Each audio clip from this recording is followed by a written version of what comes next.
Southwestern Family of Companies welcomes you to the Action Catalyst. Each week, our diversely and amazingly accomplished guests share their insights and inspirations to help us ignite our own. So let's invest attention together to breathe, to reflect and refocus, and decisively defeat that voice we call Mr. Mediocrity. Then let's enjoy moving forward to make a positive difference in our world. We are excited to share our guest with you today. Ryan Gottfredson, Ph.D., is a mental success coach and cutting-edge leadership consultant, author, trainer, and researcher. He helps improve organizations, leaders, teams, and employees by improving their mindsets. Ryan is currently a leadership and management professor at California State University-Fullerton.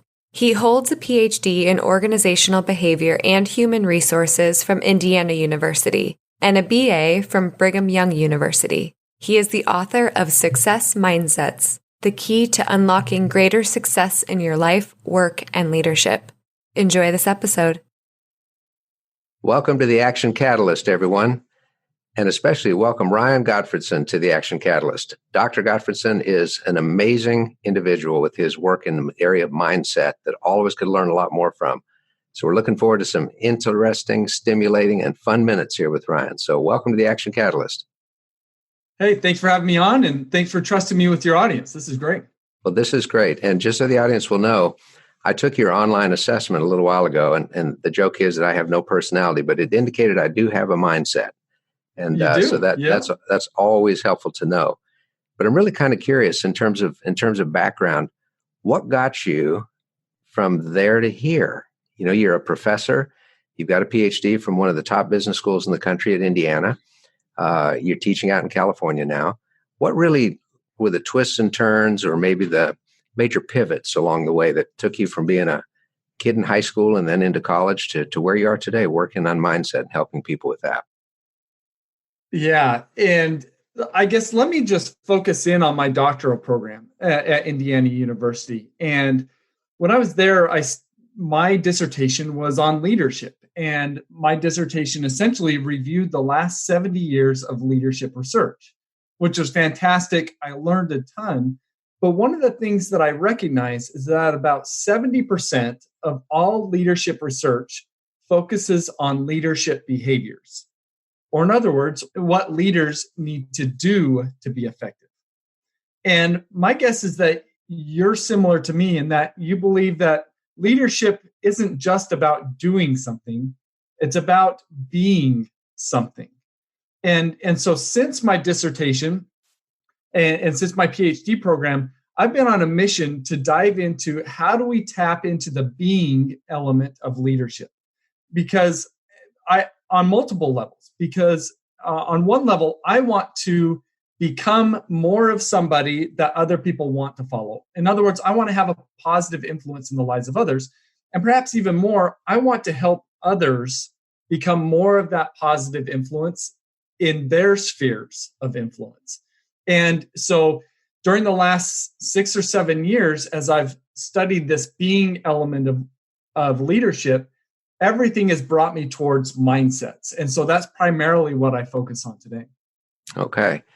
Now, I did take the assessment, and a couple of the questions in there deal with whether people think they can actually change their fundamental nature. And you have an option in the assessment. I would encourage all our listeners to take it. You can share at the end how they can do that. But the options are, no, my mindset is permanent. I can't change this behavior. Or no, I think it can all be changed. What do you think, based on your research? Can people change their mindset, or what are the pitfalls as they're trying to do so that prevent that from happening? Yeah. So I think let's start with talking about what mindsets are. I'm just going to talk about this on two different levels. One is they are our mental lenses. So they are what we look through that cause us to see the world in our own unique ways. But in reality, what they are is neural connections within our prefrontal cortex that cause us to filter certain information into our processing. So when we encounter a certain situation, it's our mindsets that pick up on specific cues within that situation. And then based upon the cues that we pick up and how we interpret them, both of which are driven by our mindsets, that goes on to fuel how we think, how we learn, and how we behave. And so if we want to think, learn, and behave better, we need to change the lenses in which we view the world. And so can we change our mindsets? The answer is yes. And the research is really cool because it suggests that really small interventions, such as watching a 3-minute video or doing a 15-minute training, can shift our mindsets or activate those more positive mindset neural connections so that they will have an effect up to 2 weeks later. And if we start to stack interventions on top of each other, now we're strengthening the more positive mindset neural connections.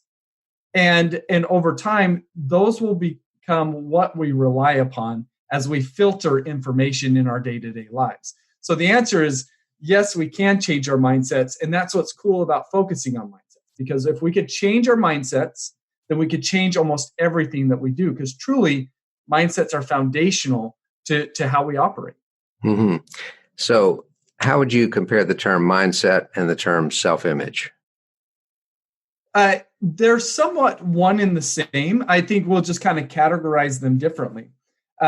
Because self-image is about how do we see us, and that's surely a mindset in and of itself. For example, do we see ourselves of worth or of little worth? You see, how we see ourselves is now going to shape how we interact in our world. If we see ourselves of little worth, then we're going to be less likely to approach situations in a way in which we try to kind of magnify our performance within those situations. But if we see ourselves as being of worth, that means we believe that we can contribute and that we're going to. And so that's one, really our mindsets can be sliced and diced probably 100 different ways. And that's one of the ways that we can do so, which I think is a great way to think about it. I kind of come at this from an academic perspective, and not that that's not an important mindset, but the mindsets that I focus on are those that have been studied for about 30 plus years within the academic research. And so it's been fun to kind of explore what these different mindsets are and what we're finding on the research end and bring those to life for individuals. Sure. Well, I know that you share in your assessment that there are 4 basic types of mindsets. Could you do a thumbnail for us on those? Yeah, for sure. So there's 4 sets of mindsets that have been studied, as I mentioned, for about 30 plus years in different domains, such as psychology, education, marketing, and management. And these different mindsets have been studied in relative isolation from each other. But something that's unique is that even though they've been studied in isolation, they exist on a continuum. So what researchers have found is there's a negative side and there's a positive side. And where our mindsets are falls somewhere along these continuums. And so that's what my personal mindset assessment does, is it helps people awaken to the quality of their mindsets relative to others. And so the 4, let me start with the first set of mindsets, and that's the difference between fixed and growth. And the items that you mentioned are meant to assess fixed and growth. So when we have a fixed mindset, we don't believe that we can improve our talents, abilities, and intelligence. And when we have a growth mindset, we do believe that we can change our talents, abilities, and intelligence. And the reason why this is so important for us to understand is because if we don't believe that we can change really who we are, then our primary focus is on avoiding failure. Because if we fail and we don't believe that we can improve, we're left to interpret that as though we are failures. So those with a fixed mindset, their mind and their wiring is just primed to avoid failure, or another way of shaping that is they want to look good. And so they're going to be inclined to back away from challenges. Those with a growth mindset, because they believe that they can grow and develop, they don't care necessarily about how they look. They care about how much they learn and grow. So they see challenges and failures as opportunities to learn and really advance who they are. Does that make sense? It does. So fixed and growth is the first sort of mindset that you're looking at. Yep. So there's fixed and growth. Next is closed and open. When we have a closed mindset, we're closed to the ideas and suggestions of others. When we're open to others' ideas and suggestions. And one of the ways that I like to talk about this is comparing our mind as if it's a bucket. You see, if we have a closed mindset, our bucket is full. We believe that what we know is best. And so what happens if we try to pour new knowledge or new information into a full bucket? Mm-hmm. Won't go anywhere. Just runs off the side, right? We aren't able to absorb it. So when we have a closed mindset, we believe that what we know is best, and we're primarily focused on being right and being seen as being right. But if an open mindset is we're just leaving some room in that bucket for the idea that we can be wrong, that we don't have all of the information. When we leave room in our bucket, what ends up happening is we're not focused on being right. We're focused on finding truth and thinking optimal. Mm-hmm. So we're more inclined to seek out information. We invite feedback. We invite new perspectives. We'll even see disagreement as opportunities to learn. And so that's the difference between a closed and open mindset, our receptiveness to outside information. Mm-hmm. As Spencer Hayes, who was our executive chairman and 60-year career here, used to say, it's not important to try to be right. It's important to be for what's right. So the person with an open would be interested in what's right, not so much I'm going to defend my position no matter what. Yep, right on. Yeah, there was an advertising executive in the 50s who famously was quoted as saying, "Stop trying to confuse me with the facts. My mind is made up." Yep. Premier closed. Okay, so fixed and growth, closed and open, on continuum, of course, for each of those. What's third? All right. Next is the difference between a prevention mindset and a promotion mindset. So when we have a prevention mindset, our primary focus is on not losing. When we have a promotion mindset, our primary focus is on winning and gains. And to explain the difference between the two, I want us to maybe imagine that we are a ship captain in the middle of the ocean. Mm-hmm. And if we're a ship captain in the middle of the ocean and we have a prevention mindset, our number one focus is on not sinking. So we don't want to take any risks. We don't want any problems to occur. We want to maintain the status quo. In other words, we don't want to rock the boat. And so if a storm comes on the horizon and we are in this prevention mindset, what is likely going to be our approach with this storm coming towards us? Batten down the hatches or try to outrun it. Outrun it, right? So we're going to go to a place of safety. Is that place of safety where we intended to go when we first set sail? Absolutely not. We're off course. Probably not, right? So that's what happens when we have a prevention mindset. We get blown about by the winds and the currents of the sea, all because we're just trying to avoid problems. We're trying to avoid difficulties. But if we have a promotion mindset and we're the ship captain, it's not that we're not concerned about sinking. It's that we have a destination and our primary focus is on getting to that destination. And so when that storm comes on the horizon, rather than run for safety, we ask ourselves, does that storm stand between me and my destination? If so, then let's adequately prepare for this. And then let's take the risk of going through the storm. Without having that destination and that why and that purpose, we're never going to be willing to take on that storm. And it's only those that have a promotion mindset that end up in a destination of their own proactive design. Mm-hmm. So that's the difference between prevention and promotion. Well, just a kind of a challenge thought there, Ryan. If somebody is the ship's captain and they've got 1,000 passengers on the ship, they might in their personal life, if they were on their speedboat, say, hey, we're going to go right through the darn storm. But isn't there a filter that has to be inserted regarding the lives of others and the preferences of others when you're a leader? Yeah, and I think that's a great question. And it's having a promotion mindset doesn't mean that we take unnecessary risk. It means that we take strategic risk. At the end of the day, when we think about our destination and how we get there, we are weighing the risk of going there. We should take into consideration the well-being of those under our stewardship as we do so. And so if push comes to shove and we're saying we can't get to this destination through the storm, can we go around it? Or do we need to identify a different destination that we need to head towards? Mm-hmm. And that may be the case. The basic idea is in any given set of circumstances, we could be focused on avoiding problems and not losing, or we could be focused on winning. and reaching a specific destination. And what's really important, and what all of the research has found, is that we've just got to have a destination that we're shooting towards if we really want to be successful. Otherwise, might as well set the rudder 5 degrees port and just go in circles. Yep.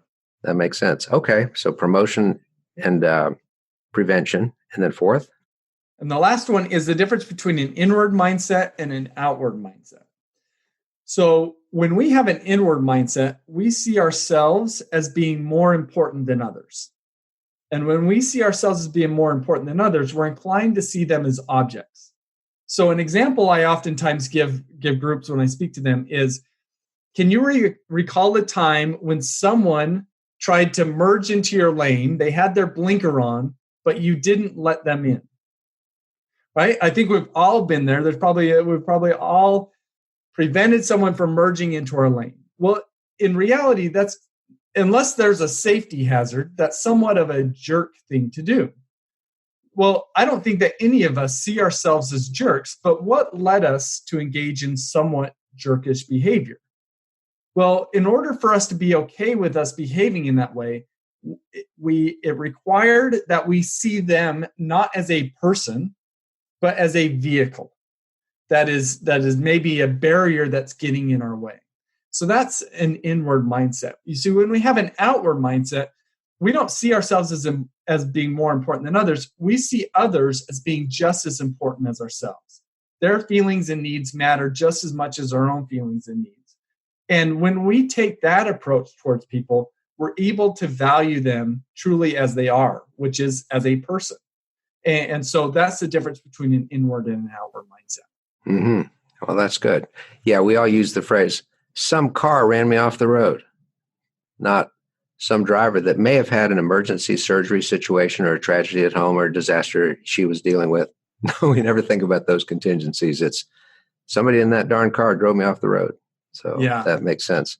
Let me give you a quick example here that shows the power of mindsets, and it'll involve this inward-outward mindset continuum. I don't know how life is in Nashville in terms of the homelessness population, but in Orange County, California, we've got a pretty big homelessness problem, unfortunately. And so it's not uncommon for me to pull up on a street corner and there's somebody there asking for some form of assistance. And I'm ashamed to admit this, but for most of my adult life, I would see homeless people asking for assistance as though they're not doing the best that they can. When I would see them as not doing the best that they can, I'm inclined to see them as an object. And I'm inclined to be rather critical of them. I would think, what are you doing with your time? I mean, you're just standing here. Why don't you use that time more productively? And so if that's my approach and my thinking, what's my likelihood that I'm going to help them or offer assistance in the way that they most need? Well, I'm not going to be very likely. But then I read a great book by Brene Brown called Rising Strong, and she's got a question in that book that I think is really powerful. And she says, do you think in general that people are doing the best that they can? And she has a whole discussion on this, but it led me, when I would see homeless people, it would lead me to ask myself that question. Are they doing the best they can? And when I would answer for myself, yes, it led to another question, which was, what in the world has happened in their life that has led them to believe that this is the best way to live? See, when I would ask myself that question, immediately I would become empathetic, wondering what has gone on in their life and how I can be of assistance to them. And what's my likelihood of actually assisting them? Well, it's far greater. So to me, it's been a life-changing thing for me, but it shows the power of mindsets, because how we see others shapes how we think about them, how we behave towards them, and how successfully we navigate those situations. Mm-hmm. I think that's a brilliant, brilliant example. Reflects something that I was involved with this morning on the way to work. So very, very cool. Now, Ryan, you're a very young person at this point, but because you're very dedicated to making a difference in the world, I'm sure you've hit some roadblocks along the way. You've hit some disappointments and things that you just weren't expecting. You're trucking right along, and all of a sudden, bam, into a brick wall. What are some coping strategies in your own life that you've developed when when things look kind of dark and you're just not sure where to turn? Yeah, it's a great question. I think part of it is I've handled them differently throughout my life. And the success in which I handle those roadblocks is based upon the quality of my mindsets. And so let me give you an example. So I came here to Cal State Fullerton, where I'm currently at, and I was facing a situation at work where, because of a sign-on bonus, I was going to be receiving a decreased pay and increased teaching load. So for me, I kind of saw, like, I love teaching, but teaching too much is really draining on me. And so I kind of saw in my mind is my job's going to get worse, and my pay is also going to get worse. Like, why should I stay here? And so I actually took a year leave of absence from the university, and I transitioned over to a consulting company called Gallup. And at Gallup, I was there for a year, and it was an incredibly frustrating year. I love Gallup, and I love the tools that they do. I was just in the wrong position. And there was some other elements of the culture that didn't necessarily sit well with me, but I was essentially a square peg in a round hole. And it was a very frustrating experience. And so at the end of the year, I was like, I can't do this any longer. I'm going to go back to the university. And I came back to the university, and this is when I started to dive into mindsets. And as I started to learn about these different mindsets that we've been talking about, I realized that all of my frustration with regards to being at Cal State Fullerton and also with Gallup, I had a tendency to put the blame on the external things, right? I wasn't getting the right resources. I wasn't getting the right support. But I was forced to recognize that while I could blame others for my predicaments, I was forced to awaken to the role that I played in my predicaments. That I actually had some of these negative mindsets that led me to think and operate in a way that it didn't allow me to be successful in the way that I wanted to. And one of the huge pivot moments for me was right during this time period. I was given a book by a CEO of a roofing company here in the area. And the book is called The 5-Minute Journal. Have you heard of The 5-Minute Journal? Have not. Okay. So he hands me the book, The 5-Minute Journal. And the first thought in my mind was, there is no way in heck I'm journaling. Why are you giving me this book? But of course I'm gracious. Yeah, thanks for the book. I love books. And so I take it home and I open it up, and it's a daily exercise. It's just supposed to be 5 minutes. What are 3 things you're grateful for? What are 3 things that would make today amazing? And what are some self-affirmations? And then at the end of the day, you're supposed to write, what are 3 great things that happened today? And what did you learn today that you can improve upon for the future? And so I just kind of told myself, okay, I'm going to try this out. And if it doesn't work after 2 weeks, then I can just give up. And so I started doing it. And for me, this was a huge pivot moment because, and I know that you like focusing on pivots. To me, a pivot moment isn't necessarily a big thing. It's oftentimes a small change that has big implications. And for me, this is my pivot moment because it was a small thing that I did every day that exercised my more positive mindset neural connections, particularly with having a promotion mindset. So now every day after starting this is I wanted to make today better than yesterday. And as I've utilized this journal on a daily basis, I've now become shifted from being rather prevention-minded to being promotion-minded to the point where I've started my own business, something I never thought I would do. I've written a book that is set to come out this spring, also something I never thought I would do, all to try to reach some of these destinations and the purposes that I have. And so that kind of transition is something where I learned that oftentimes my frustrations are of my own doing. I just failed to recognize it in the moment. And that if I could focus on my mindset and shift those, then it's going to improve every aspect of my life, as we talked about our thinking, our learning, our behavior. I think that's a fantastic example, the 5-minute journal. And it's something anybody can do. Just sets the day in the right way, which is fantastic. In fact, let me mention this is I over the holidays, I took a little vacation. I didn't take the 5-minute journal with me. And I came back, and I usually just have the 5-minute journal right next to me on my desk. And before leaving on the trip, I had just placed something over it so I didn't see it. And so the 3 days back from my vacation, I didn't do it. And by the third day, I was just on edge, and I was almost feeling a little depressed, which I rarely feel that way. And I was like, what is going on? And then I realized I haven't been doing my 5-minute journal for the last 3 days. And I was like, that's got to be it. And so I started doing that. And sure enough, kind of the haze went away. And I just think now, wow, what would I do without the 5-minute journal? That's how big of an impact that it's having in my life.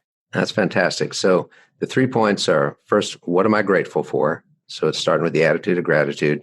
What would make today great? So just a visualization of what could come. And then some affirmations or positive statements you can use to guide you. And then at night, you review what were some of the accomplishments of the day and what do I feel great about? Is that pretty much a good summary? Yeah, that last one was, what did I learn today to make myself better or the future better? Yeah. Oh, I think it's fantastic. And that explains the answer to a question I often ask, which is, how do you keep growing and how do you keep your edge? Well, you've just answered it by keeping this personal challenge there. That's one. And then what I realized is, for me, I needed to look beyond just the next day, because I want to make today better than yesterday. Well, I need to look beyond. I need to make next week better than this week. I need to make next year better than this year. And so another tool that I use is actually, from what I understand, he lives in Nashville, is a planner called the Full Focus Planner, which is put out by Michael Hyatt. And I love it because it helps me break down my goals from big picture to yearly to quarterly to monthly to weekly to daily. And so every morning I wake up, the first thing I do is my 5-minute journal.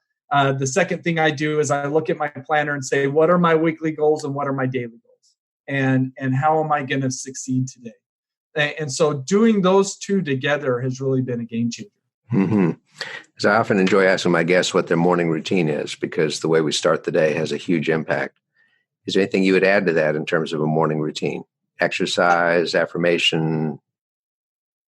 So part of it is the affirmations with the 5-minute journal. I subscribe to a daily email that comes from the universe. So it's, if you go to tut.com, that's TUT.com, there's a guy named Mike Dooley who sends an email every day from the universe. And it's, I love them. I look forward to them. And it's just a way to start the day on a good note. So that's the first email I always look at. I try to avoid my email other than that in the morning. So I usually get up at 5 a.m. I do about 20 to 30 minutes of work on myself through these different journals and planners and this email. And then I've got the next, for me, from 5:30 to 7. This is my time to dedicate myself towards my most important task for today. And it's usually, that's the time where nobody else is up in my house. So that's the time where I'm the most productive, and I kind of eat the frog right then. Then after that, as I do exercise at that point, and then get into my day. Yeah, I think it's fantastic. Well, just to kind of wrap things up, Ryan, what would be a way you would encourage somebody? Let's say somebody's had a pretty good success record in their life, and now they've kind of almost hit bottom. They don't know where to turn. They don't have resources. They look at the cards they've been dealt. There's not a single face card. It's just, they're just kind of at the end. Any ideas of it that people can do to encourage themselves and get moving again? Yeah, I think, let me just mention a couple things. I think a daily practice, not that you have to buy the 5-minute journal, but something along those lines has got to be a part of your routine. You've got to make that a habit. Another thing is, there's a quote that I love, and it's by Carl Jung. He says, until you make the unconscious conscious, it will direct your life and you will call it fate.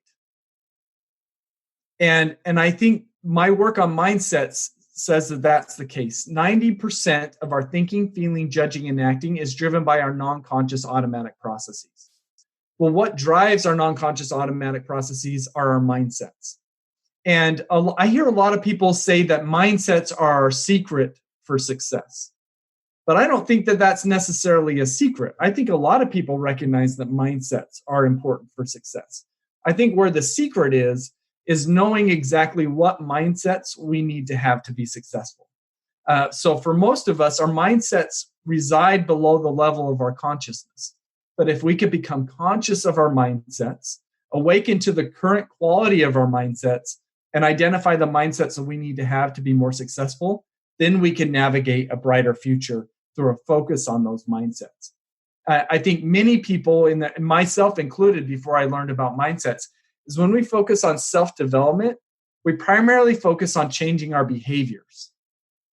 But even if we work on changing our behaviors, if our mindsets stay the same, those mindsets will continually resist the behaviors we're trying to create in ourselves. So a much better way of improving ourselves is to first focus on our mindsets, shift those forward. As we do that, our thinking will naturally improve, and so will our behaviors. I've just learned for myself, it's a more natural way of developing yourself. And so hopefully my mindset assessment and even my upcoming book can help people make their unconscious conscious, make these mindsets conscious so they can do something about it. Oh, I think that's fantastic. Well, I did take the assessment, which was super helpful. And the URL is really long because your parents blessed you with such a short surname. I know, right? But Amanda, our great producer, is going to list it on the website so people can click that link and take that assessment if that's okay with you. Yep. RyanGottfredson.com. You'll find it there, and then we might have a more specific link that they could reference for sure. Good. Your book, does it have a title and a publication date in mind? It does. It's Success Mindsets, Your Keys to Unlocking Greater Success in Your Life, Work, and Leadership. The ebook and audiobook will be out on February 4th, and the print copy will be available on May 5th. Fantastic. Well, we're definitely going to promote that on our website as well. All right. Thank you. Well, you are a very young person to have had such an impact on my thinking and so many others, Ryan. And I look forward to many decades of you helping us improve our mindsets, change in the right directions, and move toward the kind of life that we're all meant to have.